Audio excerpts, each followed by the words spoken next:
Good day to you, gentle person from the internet, and thank you for joining me as we take a look at Cellular Soup. This is a game like those top-down games where you eat things and then grow bigger by eating things, and then there's some things that can eat you and other, and then you grow bigger than them and then you can eat them. I'm not sure what you would call those kind of games. It's an active incremental, so it's not an idle game. It's an active game where you move around based on the mouse. As you can see, it is still a prototype, version 013 by Pretty French Man. And it's a very sort of starting off game to show off the basic mechanisms and things like that. I found it very enjoyable. I thought it was worth a good look. It was worth a little bit of play. I'll show you the basics. A smattering of critique, but not really much at all. And then we'll be done with this video. So let's jump in. Let's take a look at it. Full screen button there. We got some quality of life sound controls over there, and that's about it. So this is us. We are told to absorb them all. We can eat these little plankton things, and then there's bigger lads like us that we can eat if they have a lower number than us. So we're doing pretty well so far. And then for everyone that we eat during our very short time period, we get money. So we get some money for cells absorbed, some money for planktons eaten. We earned $17, and then we're taken through to the upgrades queue, and we have a set of upgrades. This is kind of our starting point, which is not an upgrade. But we have an upgrade down here where we can do damage to things around us, but that's $150. We have an upgrade here which can speed our movement up, which is $2. So let us purchase that. We still have $15. This is how to get around the upgrade tree. Right click and drag. Alright, and then continues to play some more, but let's buy a few more things. We can get a few more planktons, which are the smaller cells that we can eat that are vulnerable to us. We can get an extra 2 seconds, and that'll be it. And we can, once we have more money, we can buy getting some time from eating things, a little bit more starting time, so a few more of the other cells that spawn in the map and things like that. You've got to be careful with this one though, because some of them are bigger than you and will eat you, and that will end your round, but it doesn't kill you off completely. I don't think there is a way that you can completely die. There's little sparkles in the background here like fireworks. It's quite pleasing, very subtle. Anyway, let us continue, and we'll just play another round or two. You've got to grab some plankton pretty quickly to grow quickly before some of the big lads. You see, there's a big lad there that's coming for us, but we can eat some other things around. Oh, I'm playing a bit risky here. We can eat him, and now we're okay. If they're equal level to you, if you're a 13 and they're a 13 like that, you just kind of bounce off each other, and it maxes out at 30 in this prototype version of the game. Once you hit 30, you just bounce off each other, but then you start getting those damage upgrades, and you actually damage them down a point, and then you can eat them. So that's kind of where the game goes, and I think I've shown enough gameplay at the moment. So if you're just here for the gameplay, thank you for watching. Don't forget to like and or comment, and comment to tell me why you like or dislike, if you'd like or dislike the video. If you like or dislike the game, don't tell me that. I'm not going to take credit for it. Go tell the dev, give the dev some love here on the itch.io page. The link will be in the description. But if you like or dislike the video, leave a comment telling me what you liked or disliked about the video, and I would love to hear it. And maybe the dev will comment in the video, so you can tell the dev if you like or dislike his stuff in the comment. If I notice the comment, I'll pin it, which I try to normally do. And that's it for the gameplay demonstration. Thank you for watching. Don't forget to subscribe if you want to see indie games reviewed every day. And I hope to see you in the next video. If you are sticking around for the critiques, well, again, this is just a prototype. We've already got some quality of life sound controls in the start menu. There doesn't seem to be a way to get to it in the game other than going to the main menu, which I think resets our progress. I don't think it remembers where we are. Yeah, we just start again at the big. Are we starting again at the beginning? Let's play through the round and see if we I got eaten there. Yeah, okay, so it does remember where we are. It just starts us a new round and things like that. Okay, well done, Dev. Good job. Well, well remembered. I got eaten at the very last moment there because the guy who I was going for ate someone else and suddenly got bigger than me. And that is the nature of the game. Alright, things to criticism about. Well, we've already mentioned that we can go to the upgrades menu and then go to the main menu and change the quality of life sound controls there. So I suppose that's fine. We don't really need a button in-game, although it would be nice to have a little settings button in the corner or something like that. The sounds are not bad. Like, this doesn't have much sound. There's little sort of squelchy noises as we eat things, which are, they're fine. Yeah, that was a good bit. We've hit the maximum 30 and we're now overfeeding. I don't know what happens if that gets to the end. I wasn't able to do that. So yeah, I don't know what the overfeeding does. I don't know what this kind of leveling thing is with Tissue Foundry and all that kind of stuff. I'm assuming this is kind of content for future developments. This is going to probably be affecting our upgrades. Maybe we won't be able to buy them eventually. Maybe we'll have to just upgrade through them.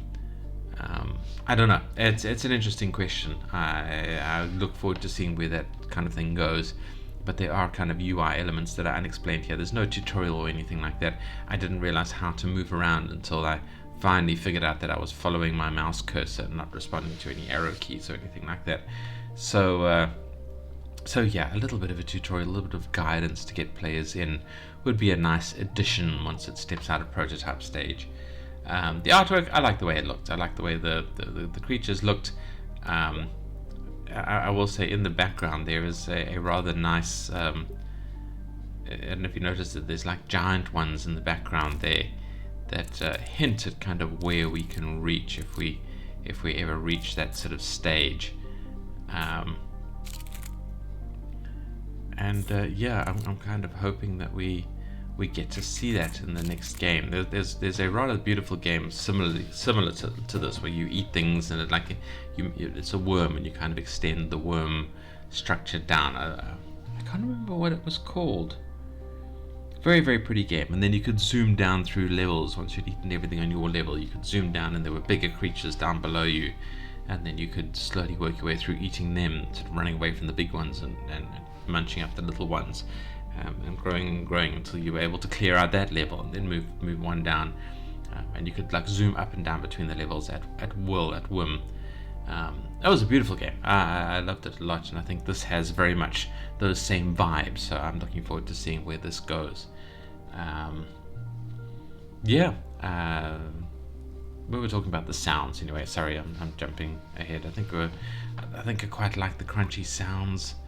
And I like the music in the background. So yeah, the artwork we were also talking about. Yeah, I think this looks good. It's not quite as pretty as the other game that I'm thinking of, but it is more than sufficient to be a pleasing experience.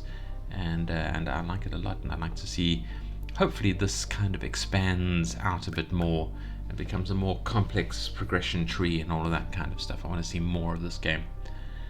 Yeah, and the gameplay feeling and the immersion. We don't know who we are. We don't know what's going on. Are we a researcher looking through a microscope? Like, what is this experience supposed to be here? Why are we a little intelligent microbe buzzing around, or being guided by an intelligent observer? What's the storyline here? Don't forget to put a good storyline in. Something that players can then march behind, because it really does trap a lot of people's attention. A lot of players don't like the story, don't care about it, so don't shove it in their face, don't force them to sit through it if they don't want it. The basic story in a sort of on the start page or something like that would be enough, and then maybe extra buttons or lore elements somewhere tucked away inside the game that you can look at if you want to and ignore if you don't want to. That's really the best way to do stories. So have it there for the people who care about it, but make it ignorable for the people who don't care about it and just want to play the gameplay mechanics. Story is a factor. Story is a thing that you need to have a look at. But in the meanwhile, this is a very pleasing and satisfying way to to while away a little bit of time. Just eat some things, float around in a sort of swampy mass here. Consume your enemies. Keep growing. Keep eating little buggery things. I will say it does feel like we've just started sort of getting going, and then our time runs out. So I don't know, make each round a little bit longer, something like that. I feel like I feel like it needs to have longer rounds because I'm not really getting into. I'm just starting to get into the round, and then it kind of, then the time runs out and I'm back at the upgrades and I'm wondering about upgrades. And also it would be nice if you could then just continue here. So have the two options here, which I see a lot of these active incremental games have, where you either click on the upgrades or you click on the continue button and you just have your money and you jump straight back into the action, and you can kind of just save the money up, and then maybe you can make the jumps between the upgrades a bit bigger. But then of course, I see that you're capping at 30, and by then the bugs are quite big, so that might have to wait until you get to whatever your sort of further progression is, if you drop down through layers or however you kind of keep the game going into further progression. It might need to wait for that element to be added in the game to have longer round times, but this is the fun part of the game. This is the enjoyable bit. So making it a sort of a brief 15 odd seconds, and then we get kicked out because the timer has run out. It makes it difficult. Yes, I know you can get the timer to extend by eating more things, but it's not quite the same. It's more of a panic mode than anything else. Yes, anyway, those are my sort of slightly haphazard critiques, or criticisms, whatever you want to call them. But don't let that delude you that I do not like this game a very great deal. I enjoy it a lot. I heartily recommend you come play it. I played it on Firefox, it worked absolutely fine. I'm now playing it on Chrome. As you can see, it's still working absolutely fine. And it's just a couple of clicks away because the link is in the description. So play the game and give the dev some love. And come and join me in the next video when it pops out, probably tomorrow. And then I do have some other videos, not just game reviews, that I am working on. I know I keep promising them, but I don't want to bring them out until it has something that I am comfortable saying. And that's why I'm working on those still. And in the meanwhile, we are looking at indie games and trying to support the indie game industry. And we need to do that. That's an important thing to do. So thank you for watching, and I hope to see you in the next video. Goodbye.